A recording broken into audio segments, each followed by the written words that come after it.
참 잘 오셨습니다. 큰 은혜 받으시기 바랍니다. 여러분들 정말 잘 오셨습니다. 오늘도 또 한 번 큰 은혜가 여러분 모두에게 넘치시기를 주님의 이름으로 간절히 축복합니다. 오늘 설교 제목이 많이 보던 앞에 안 나와 있습니까? 나와 있습니까? 네. 설교 제목이 많이 보던 제목이죠? 어디서 많이 봤죠? 새벽에. 새벽에 안 나오신 분들 안 나오신 분 계십니까? 아마 거의 없을 줄 압니다. 새벽에 축복으로 가는 길에서 전하고 있는데, 이 특별 새벽 기도에 5번밖에 안 되잖아요. 축복으로 가는 길이 5개만 되겠어요? 뭐 성경에 찾으려고 뭐 한도 없죠. 그래서 5번만 하는데 생각을 하다가 수요일에 한 가지 더 하자. 그래서 오늘도 축복으로 가는 길, 4번째 길이 되겠죠. 축복으로 가는 4번째 길에 대해서 생각해 보려고 합니다. 자, 축복으로 가는 길, 어떤 길을 생각해 보았습니까? 첫 번째 길은 순종하는 것이었죠. 두 번째 길은 겸손, 세 번째 길은 충성. 제가 보람이 있습니다. 여러분 저 다 기억하고 계시네요. 우리가 어떻게 하나님의 축복을 받을 수 있는가? 순종해야 돼요. 순종하면 축복을 받아요. 어떻게 축복을 받을 수 있어요? 겸손해야 돼요. 축복은 위에서부터 아래로 내려지는 것이, 나를 낮추면 하나님은 그 사람을 축복하지 않을 수 없어요. 또 하나님은 충성하는 자, 정말 하나님의 일을 내 일처럼, 정말 하나님의 마음을 헤아리면서 수고하고 애쓰는 자들 축복하지 않을 수가 없어요. 하나님이 그런 자들을 축복하신다. 자, 그렇다면 하나님의 축복을 받는 4번째 비결은 뭘까요? 수도 없이 여러분이 무엇을 말해도, 아마 여러분이 알고 있는 건 무엇을 말해도 다 정답이 될 거예요. 그런데 오늘은 감사에 대해 생각해 보려고 해요. 축복의 4번째 길, 축복으로 가는 4번째 길, 우리가 어떻게 하면 하나님의 축복을 받는가? 감사하는 자들, 감사할 줄 아는 자는요, 하나님이 정말 더 풍성한 축복을 주세요. 여러분, 누구에게 뭘 주고 싶습니까? 뭘 주면 감사할 줄 아는 사람에게 주고 싶죠? 감사하는 마음이 없으면 어때요? 한번 줬다가도 정이 뚝 떨어져가지고 그 다음에는 주고 싶지도 않아요. 감사하는 자에게 더 주고 싶죠. 마찬가지, 우리가 어떻게 하면 하나님의 축복을 더 풍성하게, 더 크게 받을 수 있는가? 감사하면 돼요. 그러면 더 큰 은혜, 더 큰 축복을 받게 된다는 것이. 여러분, 감사는 우리 영혼의 상태를 진단해 볼 수 있는 가장 정확하고 가장 쉬운 방법 가운데 하나예요. 여러분의 마음속에 지금 감사가 있다면 여러분의 영혼은 건강한 것입니다. 그러나 여러분 마음속에 감사가 없다면 여러분의 영혼은 병든 것입니다. 여러분, 영혼의 양심에 화인 맞은 자, 타락한 영혼, 병든 영혼은 감사할 줄 몰라요. 여러분 마음속에 감사가 있는지 감사가 없는지 한번 확인해 보세요. 감사가 있다면 내 영혼은 건강해요. 그러나 감사가 없다면 내 영혼은 병들어 있는 것이. 로마서 1장 21절에 말합니다. 하나님을 알되 하나님을 영화롭게도 아니하며 감사하지도 아니하고 오히려 그 생각이 허망하여지며 미련한 마음이 어두워졌나니. 그 마음이 허망해지고 세상적인 것을 쫓고 육신적인 것을 쫓고 인간적인 것을 쫓다 보면 어때요? 감사하는 마음이 없어져요. 감사가 사라져요. 여러분, 이런 상태에 있다면 우리는 속히 어때요? 우리 영혼을 치료해야 돼요. 내 영혼이 병들어가고 있구나. 아니, 내 영혼이 죽어가고 있구나. 여러분, 인간이 최초로 범죄하게 된, 타락하게 된 이유가 뭡니까? 감사하지 못했기 때문이에요. 하나님께서 아담과 하와에게 전부 다 주셨어요. 딱 한 가지만 빼놓고, 선악과 딱 한 가지만 빼놓고. 그런데 이 한 가지만 빼놓고 다 주었는데도 감사하지 못하고 그 한 가지마저 가지려고 하는, 결국 그것 때문에 죄를 짓게 되고 그것 때문에 타락하게 된 것이죠. 그래서 프란시스 셰퍼라는 사람이 이렇게 말했어요.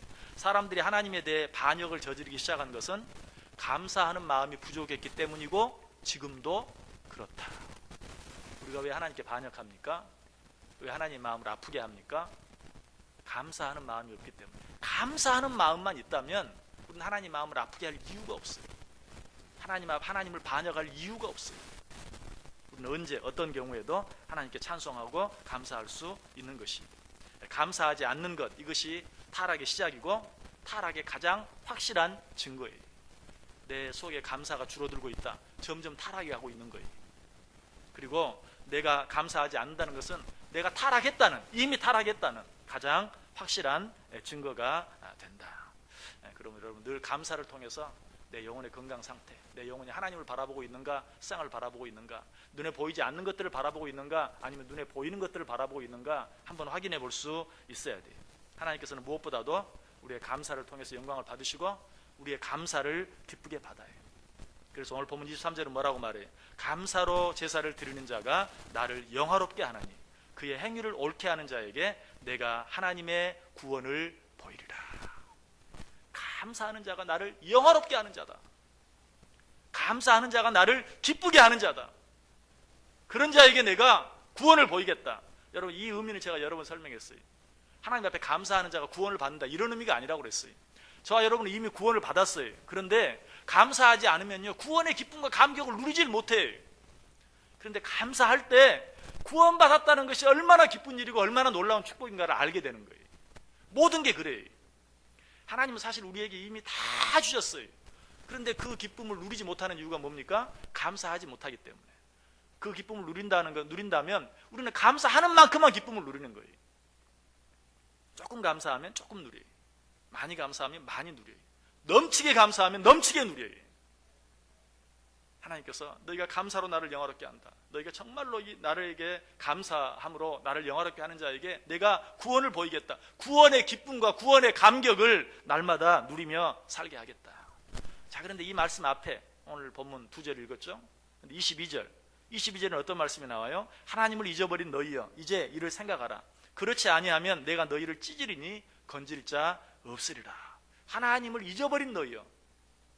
그리고 내가 너희를 찢으리니 건질 자 없으리라. 얼마나 무서워요. 여기 22절과 23절에는요 도대체 같이 있을 수 없는 달라도 너무 다른 그런 내용이에요.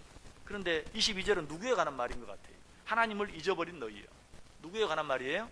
하나님 앞에 감사하지 않는 너희요. 하나님 앞에 감사할 줄 모르는 너희요. 구원을 받고도 그 구원의 기쁨과 감격을 인하여 하나님 앞에 감사하고 찬송하지 못하는 너희요. 어떻게 하겠다고요? 내가 너희를 찢으리니 건질 자 없으리라. 그리고 23절은 반대로 감사할 줄 아는 자, 하나님의 은혜를 잊지 아니하고 그 은혜를 생각하며 하나님 앞에 감사하고 찬송하는 자, 그런 자에게는 내가 구원을 보이겠다. 구원의 기쁨과 감격을 누리며 살게 해주겠다라고 약속하고 있어요. 22절과 23절 말씀을 통해서 감사가 있는 삶과 감사가 없는 삶이 얼마나 다른가 하는 것을 극적으로 보여주고 있어요. 감사가 없는 삶은 지옥이, 감사가 있는 삶은 천국이.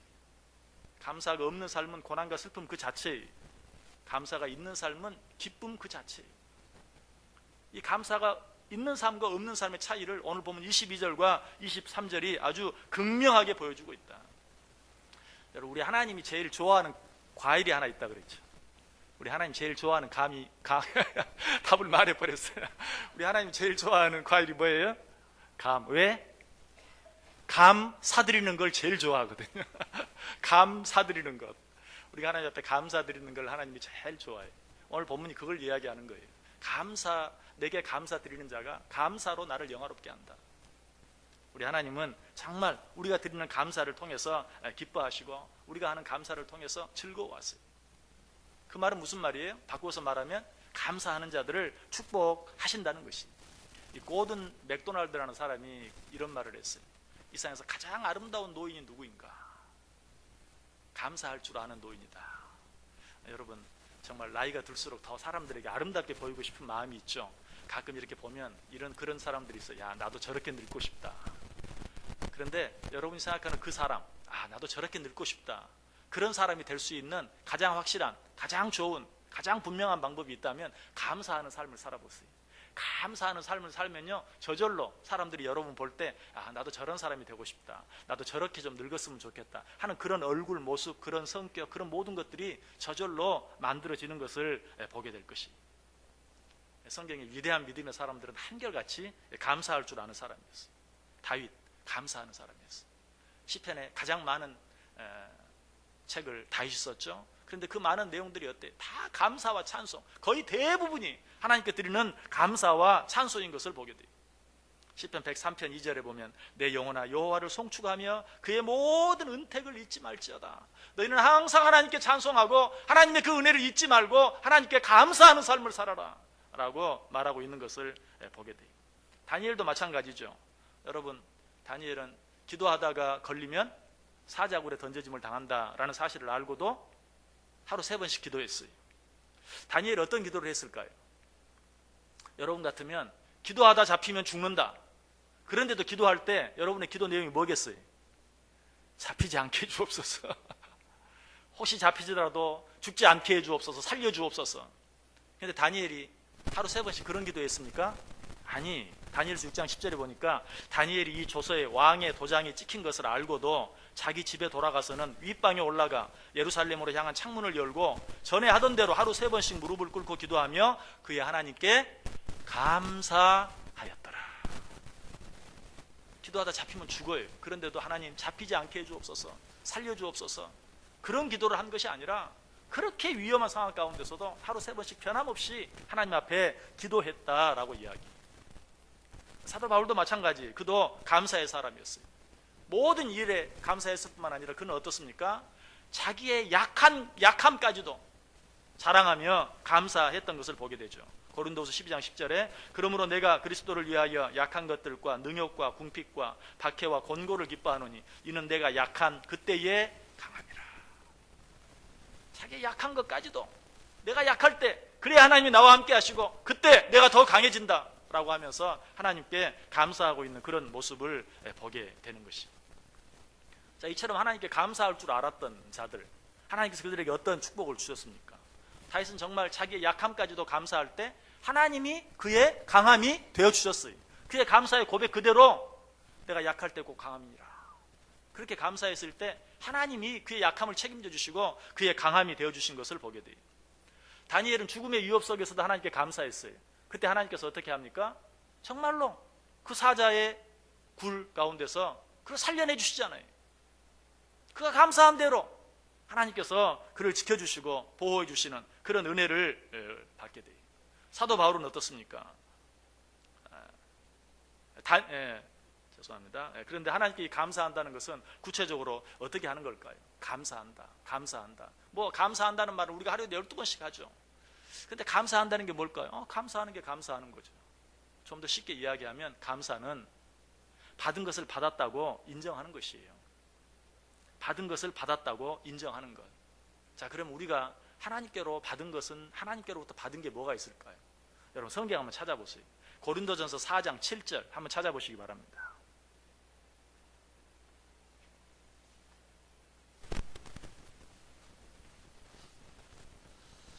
고린도전서 4장 7절. 우리가 하나님께 받은 것이 무엇인가? 고린도전서 4장 7절. 우리 다 같이 한 목소리로 읽습니다. 누가 너를 남달리 구별하였느냐? 내게 있는 것 중에 받지 아니한 것이 무엇이냐? 내가 받았은즉 어찌하여 받지 아니한 것 같이 자랑하느냐? 네가 가진 것 가운데 받지 아니한 것이 무엇이냐? 여러분 하나님께 받은 것이 무엇입니까? 라고 제가 물었을 때 여러분 속으로 어떤 걸 생각했습니까? 이것도 저것도 여러 가지 생각했겠죠. 그러나 그렇게 셀 필요 없다는 거예요. 네가 하나님께로부터 받지 아니한 것이 무엇이냐? 그런데 그것을 가지고 어찌 자랑하느냐? 자랑한다는 것은 결국 뭐예요? 하나님께 감사하지 않는다는 것이. 마땅히 하나님께 돌려야 될 감사를 내 자랑 삼아버리고 말았다는 것이. 여러분 하나님께 받은 것을 받았다고 인정하는 거 당연한 것이죠. 하나님께서 우리에게 감사하라고 하는 것은 다른 어떤 특별한 걸 요구하는 게 아니, 받은 걸 받았다고 인정해라. 그럼에도 불구하고 우리는 이런 일에 대해서 너무나 인색할 때가 참 많아요. 받은 것을 받았다고 감사하는 일에 너무나 인색이. 누가복음 17장에 보면 그 대표적인 사람들이 나오죠. 누구예요? 예수님께 문둥병을 치료받은 10명의 문둥이. 그 가운데 하나님께 돌아와서 감사한 사람, 예수님께 돌아와서 감사한 사람은 오직 한 사람. 9사람은 감사하지 않았어요. 여러분 어디에 속합니까? 그 9사람 가운데 한 사람입니까? 아니면 유일하게 돌아와서 예수님께 감사한 그 치료받은 한 사람의 문둥병자입니까? 내가 어디에 속해 있는지 한번 확인해 보세요. 이 9사람의 문둥이, 치료받고도 감사할 줄 몰랐던 그 9사람의 모습이 오늘 우리의 모습일 때가 너무나 많아요. 우리가 그런 모습을 가지고 신앙생활 할 때가 너무나 많다는 것이, 예수님께서는 마땅히 감사해야 함에도 불구하고 감사하지 않는 9사람으로 실망했어요. 그러나 돌아와서 감사한 그 한 사람으로 인하여 크게 기뻐하셨어요. 그리고 어떻게 하셨습니까? 그 사람을 축복하죠. 뭐라고? 누가복음 17장 19절에 보면 그에게 이르되 일어나 가라, 내 믿음이 너를 구원하였느니라. 받은 것을 받았다고 인정만 하면 하나님이 더 큰 것을 주신다는 것이, 이 9사람도 하나님이 주신 것을 하나님께서 주셨다고 돌아와서 감사만 했더라면 그것보다 더 큰 것들을 받았을 터인데, 받은 것을 받았다고 인정하지 않음으로 말미암아서 주님께 돌아와서 감사했던 그 한 사람이 받은 그 놀라운 축복을 받지 못하고 많은 것을 보게 돼요. 감사할 줄 아는 자는 더 큰 축복을 받습니다. 감사할 줄 아는 자가 더 큰 은혜를 받게 되어 있어요. 그래서 감사는 축복을 축복되게 할 뿐만 아니라, 제가 이번 올 추수감사절 때 말씀드렸죠. 축복은 감사할 때 축복이 된다. 감사하지 아니하면 축복은 축복이 아니. 축복은 감사할 때만 축복이 돼요. 그런데 감사는 축복을 축복되게 할 뿐만 아니라 감사는 더 큰 축복을 불러오기도 해요. 감사는 축복을 축복되게 할 뿐만 아니라 감사는 축복을 더 크게 만든다. 더 큰 축복을 불러온다. 여러분, 그래도 감사하지 않으시겠어요? 마땅히 해야 할 일을 하는데도 더 큰 축복을 주시는 것, 더 큰 축복을 받을 수 있는 것, 여러분, 이런 방법이 있다면 왜 우리가 그 방법을 취하지 않겠어요? 여러분, 감사하며 사시길 바랍니다. 감사야말로 축복으로 가는 가장 확실한 길이에요. 자, 그런데 받은 것을 받았다고 인정하는 감사, 이것도 정말 놀랍고 귀해요. 너무나 당연한 것인데 이것도 하지 못하는 사람들이 참 많아요. 그런데 이보다 더 놀랍고 더 귀한 감사가 있어요. 여러분, 그 감사는 어떤 감사일까요? 받은 것을 받았다고 감사하는 감사가 아니라 받을 것에 대해서 미리 감사하는 감사. 여러분, 이 감사야말로 정말 귀한 감사고 정말 큰 감사예요. 예수님께서 이런 감사의 모범을 여러 번 보이셨죠. 대표적인 사건 두 가지만 이야기한다면 그 한 가지 사건은 오병이어의 사건. 한 소년이 내민 오병이어, 보리떡 5개와 물고기 2마리, 그 도시락을 놓고 어때요? 예수님께서 어떻게 하셨다? 하늘을 우러러 축사하셨다. 그래서 우리말은 그런데, 물론 뭐 한자로 보면은 그것이 감사라는 것을 알게 되지만 축사하셨다고 하니까 뭐 축도 같기도 하고 무슨 내용인가. 그러나 영어 성경에 보면 분명히 나와. He gave thanks. 하나님께 감사했다. 여러분, 그때 그것이 감사할 만한 상황이었습니까? 전혀 아니었죠. 앞에는 지금 남자만, 장정만 5,000명이 있어요. 우리가 짐작해 보건대 뭐 10,000명이 훨씬 넘는 2만 명 정도 될 엄청난 사람들이 구름대와 같이 몰려 있어요. 그런데 앞에 놓여 있는 것은 정작 보리떡 5개와 물고기 2마리뿐. 이때는 뭐 해야 어울리는 거예요? 한숨을 푹 내쉬어야 어울리는 거예요. 오병이어를 가지고 5,000명을 먹이고 12광주리가 남겨진 다음에야 그때야 뭐 당연히 할렐루야 찬송하면서 감사해야죠. 또 감사할 수 있죠. 그런데 예수님은 그렇게 하신 게 아니에요. 앞에는 장정만 5,000명이 있고 손에 쥔 것은 보리떡 5개, 물고기 2마리밖에 없는, 정말 한숨밖에 나올 것이 없는 그런 상황에서 하나님께 감사했다는 것이, 그 감사가 뭘 만들어낸 거예요? 5,000명을 먹이고도 12광주리가 남는 기적을 나타낸 것을 보게 돼요.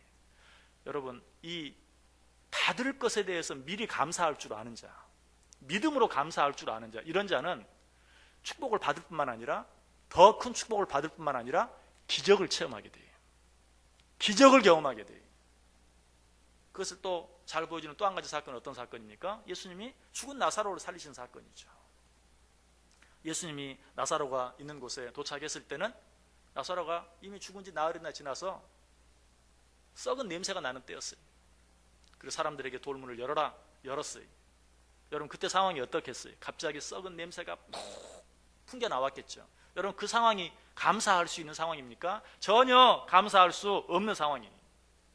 역시 뭐 한숨을 쉬든지 통곡을 하든지 해야 될 그런 상황이죠. 그러나 이때 예수님은 어떻게 합니까? 요한복음 11장 41절에 보니까 돌을 옮겨 놓으니 예수께서 눈을 들어 우러러보시고 이르시되 아버지여 내 말을 들으신 것을 감사하나이다. 무슨 말을 듣긴 뭘 들어요? 하나님이 들어주신 게 뭐 있어요? 아무것도 없어요. 그런데 내 말을 들으신 것을 감사하나이다. 그리고 나서 나사로야 나오너라. 그때 하나님이 그 말을 듣고 나사로로 하여금 죽은 가운데서 썩은 시체 가운데서 걸어 나오게 하셨죠. 그때 사실은 예수님의 말씀을 들은 거예요, 하나님이. 그러나 예수님은 어떻게 했어요? 미리 내 말을 들으신 것을 감사하나이다. 먼저 감사했어요.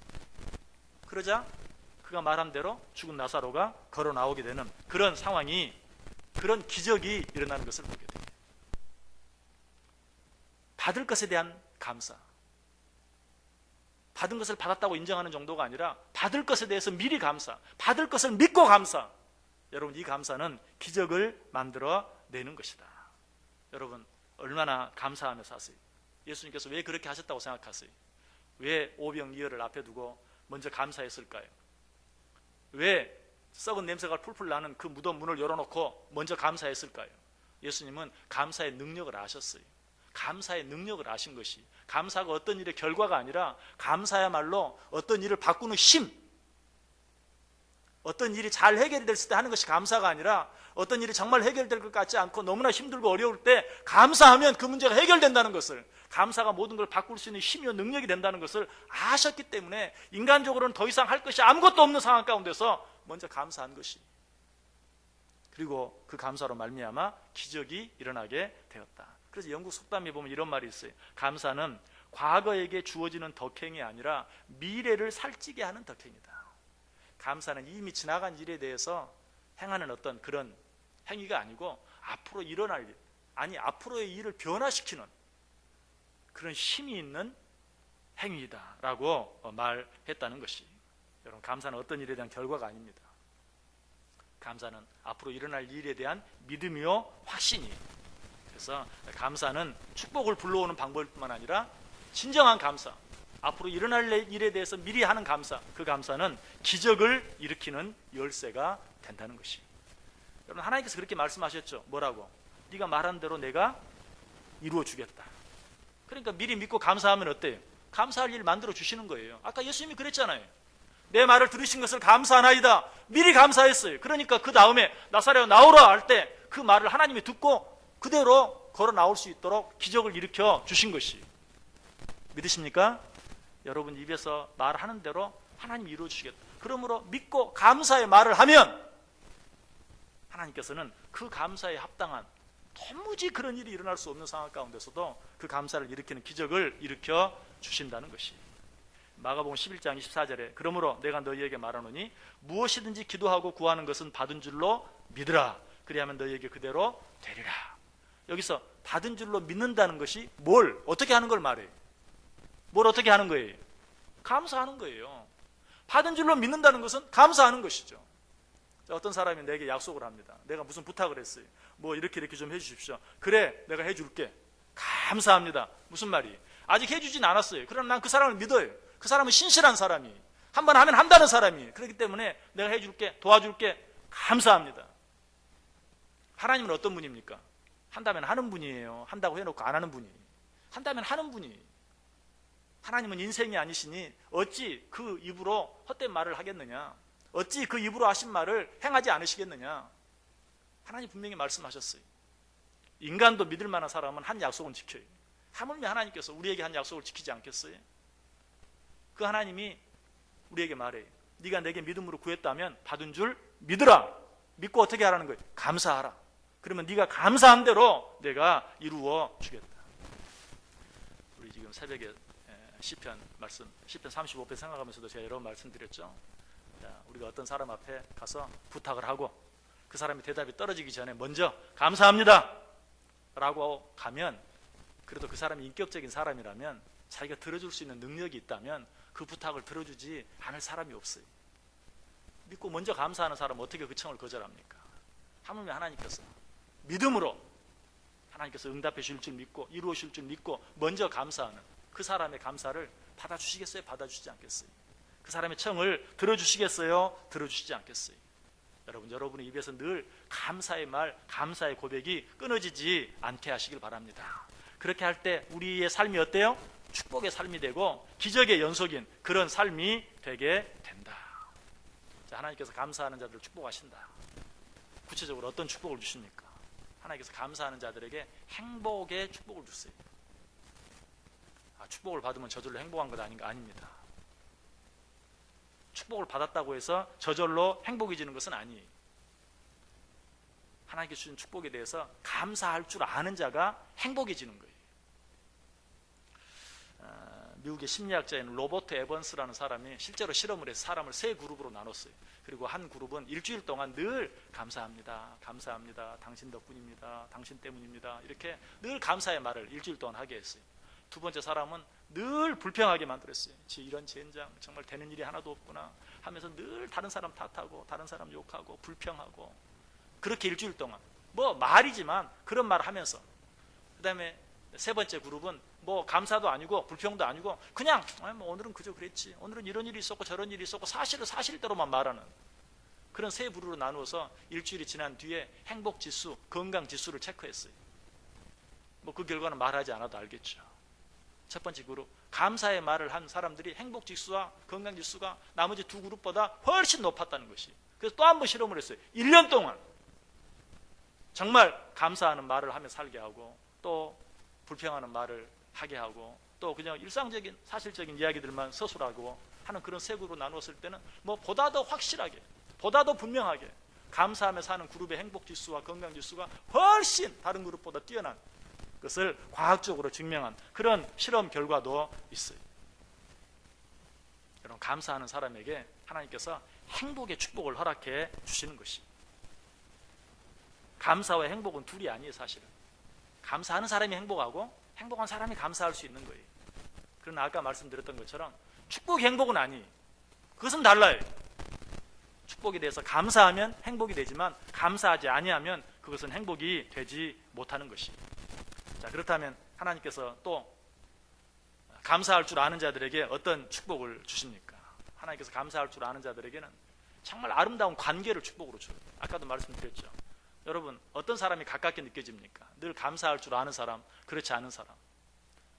누군가 뭘 줬더라도, 한번 줬다가도 감사하지 않으면 옆에 가기도 싫어요. 감사할 줄 아는 사람 옆에 더 한 번이라도 더 가고 싶어요. 친해지고 싶어요. 정말 감사할 줄 아는 사람은 위로는 하나님과 좋은 관계가 형성이 돼요. 아래로는 모든 사람들과 아름다운 관계가 형성이 돼요. 하나님께서 감사할 줄 아는 자들에게 좋은 관계, 여러분, 이 좋은 관계야말로 진정한 행복이죠. 하나님께서 그들에게 이처럼 아름다운 축복을 허락해 주신다. 그래서 23절 오늘 본문에도 감사로 제사를 드리는 자가 나를 영화롭게 하나니 그의 행위를 옳게 하는 자에게 내가 하나님의 구원을 보이리라. 무슨 말이에요? 정말 하나님과 내가 좋은 관계를 허락해 주겠다. 볼지어다 내가 문 밖에서 두드리노니 누구든지 내 음성을 듣고 문을 열면 내가 그에게로 들어가 그로 더불어 먹고 그는 나로 더불어 먹으리라. 무슨 말이에요? 내가 너에게 준 것으로 인해 네가 반응을 보이면 내가 너와 더불어 먹고 마시리라. 너와 정말 아름다운 관계를 맺고 네가 기쁘고 즐겁게 행복하게 살아갈 수 있도록 내가 너와 함께 하겠다, 너를 돕겠다라고 말씀하고 계시는 것이. 실제로 이런 축복을 받던 대표적인 사람이 누굽니까? 요셉이죠. 요셉의 인생을 보면요, 처음부터까지 불평할 수밖에 없는, 원망할 수밖에 없는, 미워할 수밖에 없는, 태어날 때부터 모든 일들을 보면 그래요. 그러나 그는 한 번도 그러지 않았어요. 그랬을 때 요셉과 원수인 사람이 한 사람이라도 있나요? 아무도 없어요. 그를 미워한 사람, 시기한 사람, 질투한 사람, 배신한 사람, 여러 사람이 있었지만 그러나 그와 좋지 않은 관계를 맺은 사람은 한 사람도 없어요. 그를 팔았던 형들까지도 나중에 정말 아름다운 관계를 회복하고 함께 애굽 땅에서 온 가족이 행복하게 살아가는 그런 모습도 우리가 보게 돼요. 이것이 감사하는 자들에게 주어지는 축복이에요. 또 감사하는 자들에게 주어지는 축복 어떤 것이 있습니까? 현대인들이 그렇게 바라고 원하고 소원하는 건강의 축복을 감사하는 자들에게 하나님 허락해 주세요. 잠언 17장 22절에 말해요. 마음의 즐거움은 양약이라도 심령의 근심은 뼈를 마르게 하느니라. 정말 감사할 때 우리의 육신까지도 건강해지는 것 믿으시기 바랍니다. 감사하며 사세요. 뭐 운동만 하려고 하지 마시고, 운동이 나쁜 것이라는 말이 아니라 운동하는 것보다 더 감사하기를 했어요. 한 번 운동할 때 2번 감사하세요. 2번 운동할 때 3번 감사하세요. 그것이 우리의 몸까지도 강건하게 만든다. 그런데 이게 쉽지가 않아요. 감사하면 행복해지고, 감사하면 좋은 관계를 선물로 받고, 감사하면 우리가 육신적으로도 건강해지고, 사실 말 안 해도 다 아는 것이죠. 그런데 감사하는 게 그렇게 쉽지 않아요. 어쩔 때는 아무리 봐도 감사할 것이 없는 것처럼 보일 때가 있어요. 여러분, 어떻게 하면 감사할 수 있을까요? 날마다 구체적으로 감사할 일들이 뭐가 있는지 한번 세워보세요. 확인해 보세요. 아침 일어날 때 또 새 하루가 내게 주어졌네. 여러분, 이거 기적입니다. 기적이에요. 내가 눈을 떴어요. 건강하게 눈을 떴고 또 새로운 하루가 내 앞에 찾아왔어요. 그러지 못한 사람들이 얼마나 많습니까? 또 새로운 하루. 이 세상 그 누구도 살아보지 아니한 새로운 하루가 내 앞에 있어요. 얼마나 감사한 일입니까? 아침에 출근하고 하루 일을 마치고 집에 돌아왔어요. 얼마나 감사한 일입니까? 아침에 다시는 집에 들어오지 못하게 될 줄 모르고 나갔다가 집에 들어오지 못하는 사람도 너무 많아요. 그러나 들어왔어요. 내 자녀들이 아침에 학교 갔다가 집에 돌아왔어요. 얼마나 감사한 일입니까? 여러분, 그 모든 일들을 생각하면서 정말 안전하게 하나님이 이 하루를 나와 함께 해주셨구나 라고 생각하면서 감사해 보세요. 감사할 일들이 너무너무 많아요. 그야말로 우리의 삶은요, 감사투성이인 삶이에요. 여러분, 혹시 지금 마음이 무거운 분이 있습니까? 좀 마음이 불편한 분이 있습니까? 오늘 하루 하나님께서 나에게 어떤 것들을 주셨는지 생각해 보세요. 얼마나 감사한 일입니까? 이 자리에 나와 있다는 이 사실, 여기서 우리가 하나님께 찬송하고 기도하며 하나님의 말씀을 들을 수 있다는 것, 여러분, 비록 오늘 좀 힘들고 어려운 여러분 생각대로 되지 않은 일이 있었다 할지라도 너무너무 감사한 거예요. 얼마나 감사한 일인지 몰라요. 감사할 일들을 적극적으로 찾고 그것들에 대해서 감사해 볼 수 있어야 돼요. 두 번째로, 이것을 표현할 줄 알아야 돼요. 하나님께 표현해 보세요. 정말 잠자리에 일어났을 때 하나님 감사합니다. 간밤에도 편히 쉼을 얻게 하시고 새로운 하루를 주셔서 감사합니다. 직장에 갔다가 퇴근했을 때 하나님, 내가 무사히 퇴근해서 또 가족들과 함께 한 식탁에 앉게 해주시니 감사합니다. 자녀들이 학교 갔다 무사히 돌아왔을 때 정말 사건 사고가 많은, 너무나도 위험한 이때 우리 아이들이 학교에 갔다가 잘 돌아왔습니다. 정말 감사합니다. 하나님 은혜입니다. 하나님께 표현해 보세요. 뿐만 아니라 사람들에게도 표현해 보세요. 사람들에게 정말 당신 때문입니다. 당신 덕분입니다. 당신 때문에 모든 일이 잘 됩니다. 당신을 보기만 해도 좋습니다. 감사를 표현해 보세요. 그렇게 할 때 정말 감사가 감사되어지는 것이. 그래서 한 걸음 더 나아가서 여러분, 감사할 내용들을 생각하고 입으로 표현할 뿐만 아니라 한번 적어보세요. 한번 적어보세요. 여러분, 이 적는 것은 왜 필요한가? 어쩔 때는 정말 아무리 생각해도 감사할 수 없을 만큼 힘들고 어렵고 막 분이 차오르고 그럴 때가 있어요. 그럴 때 여러분이 감사의 조건들을 적어놓은 것들을 한번 읽어보세요. 이런 일이 있었구나, 이런 일이 있었구나, 이렇게 축복하셨고, 이렇게 함께 하셨구나, 이렇게 나를 도우셨구나, 이런 일들 속에서 내가 여기까지 왔구나 하는 것을 느끼게 되는 것이. 그래서 이 감사를 적는 것, 이 감사를 적어놓은 무슨 노트나 이런 것들을 기쁨 은행이다 라고 말해요. 기쁨을 저금해 두는 거예요. 저축해 두는 것이. 정말 힘들고 정말 어렵고 눈을 씻고 봐도 감사할 일이 없는 것처럼 느껴지고 사는 것이 아무 의미가 없는 것 같고 죽는 것밖에는 길이 없는 것처럼 느껴질 때, 그 기쁨 은행, 그 감사의 조건들을 적어놓은 그 글들을 바라볼 때 얼마나 하나님이 나와 정말 놀랍게 함께 하셨고 얼마나 놀랍게 나를 도와주셨는지 하는 것들을 다시 한번 확인하게 되고 그것으로 인해서 잃어버린 기쁨을, 잃어버린 감사를 회복할 수 있게 된다는 것입니다. 그래서 스펄전 목사님은 그렇게 말했습니다. 불행할 때 감사하면 불행이 끝이 나고 형통할 때 감사하면 형통이 연장된다 라고 말하고 있어요. 여러분, 2016년 행복하게 살기를 원하십니까? 2016년 축복이 넘치는 삶을 살기를 원하십니까? 감사하며 삶으로 2016년 여러분 한 해의 삶이 행복이 넘치고 더 큰 축복을 받아 누리는 복된 삶, 복된 한 해 꼭 되시기를 주님의 이름으로 간절히 축원합니다. 기도하겠습니다. 하나님, 감사합니다. 오늘도 말씀해 주시니 감사합니다. 하나님, 이 말씀 붙잡고 이 한 해 더욱 감사하며 살게 하여 주옵소서. 그래야 이미 받은 축복이 더 큰 축복이 되어지고 또 내가 하나님 앞에 감사한 대로 기적과 같은 일들이 내 앞에 끊이지 않고 일어나는 복된 한 해 되게 해 주옵소서. 예수님의 이름으로 기도드리옵나이다. 아멘.